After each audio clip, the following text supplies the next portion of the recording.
Hey guys, so I just wanted to do a quick little software comparison here between the LG G4 and the Xperia Z3 Plus by Sony. Both of them are running Android Lollipop, but obviously the G4 is a little bit more advanced here in terms of the version Android 5.1 versus Android 5.0.2. But I think both of them have their nice little quirks here, and it's worthwhile to check them out in terms of the software experience. First things first, what we can notice here is the basically the notification shades, which look a little bit different if you ask me. The Z3 Plus looks a little bit more closer to stock.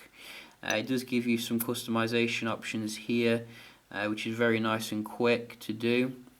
The one on the G4 is also customizable as far as I'm aware, but it's a little bit more kind of cluttered when it comes to the icons, etc. However, some people will like the additional kind of functionality you do get, such as access to the volume. We do get Q slide apps as well, which are quite nice little multitasking panes here. So you can get used to that, and it is quite useful. Also, if we look at the settings here, we can go and see that we do get the ability to change the view on the G4. So it looks a little bit more like the Z3 Plus here, which is obviously the list view. I think you do get quite a bit more in terms of the customization on the G4 compared to the Z3 Plus here. I think Sony's keeping it a bit more kind of narrow in terms of what you can do. You do get some personalizations in these settings, however, like the wallpapers, you can put different themes on.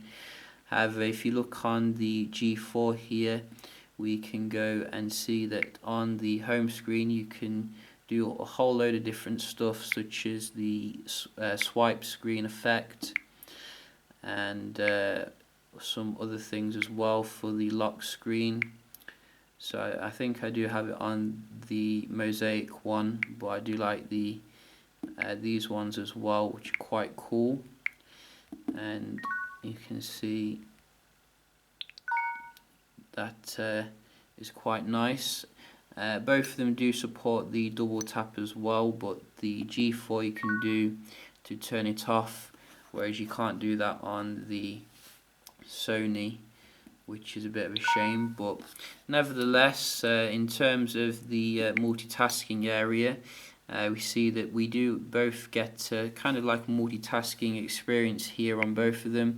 You get your dual window on the G4, and on the Sony we do get these small apps, which I think I prefer the multitasking a bit more on the G4 here. So you can like bump one up there and then bump one down there and then do two things at the same time, which is quite cool. I think the Sony one feels a little bit kind of old in terms of the implementation, and not as useful as the one on the G4. But other than that, we also do get the ability to clear down apps at the same time here, quite quick, which is nice, and I do enjoy that. You can see we do get this additional panel here that you don't get on the Sony with the G4, and you can customize that with quite a lot of things, such as health, your schedule, your music, etc. It's been vastly improved over the G3 here. And I also do like this little kind of wallpaper at the top, which to me looks like quite an exciting city. I don't know where it is, but you can see this is quite nice here. It's giving you some tips on the functionality of the device. You don't get any of that on the Z3. Sony's actually kind of missed the boat when it comes to like blink feed type of stuff here. They don't really bother with that too much.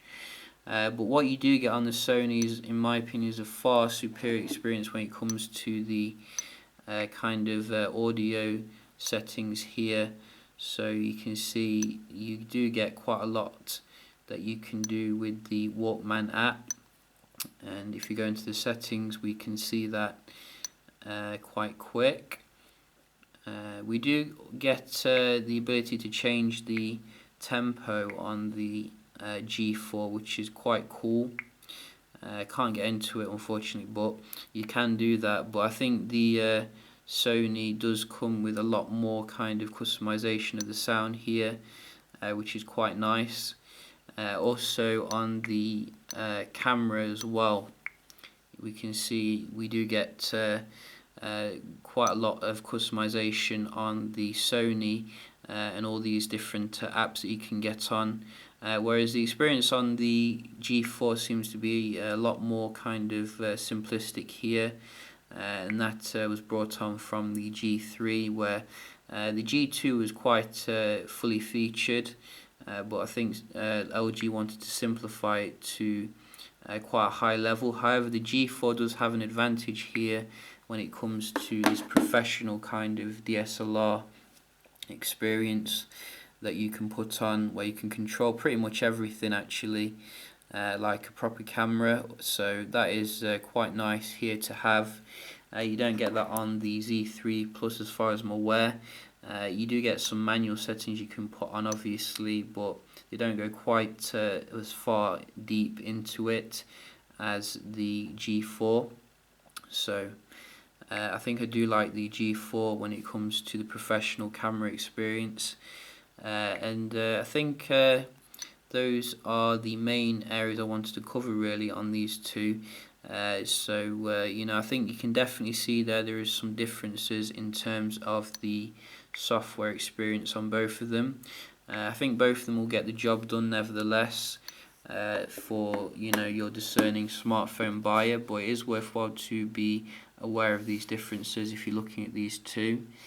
Yeah, just a quick little video here checking out the user interfaces on these two high-end phones for 2015. Hope you did enjoy, and I will see you in the next one.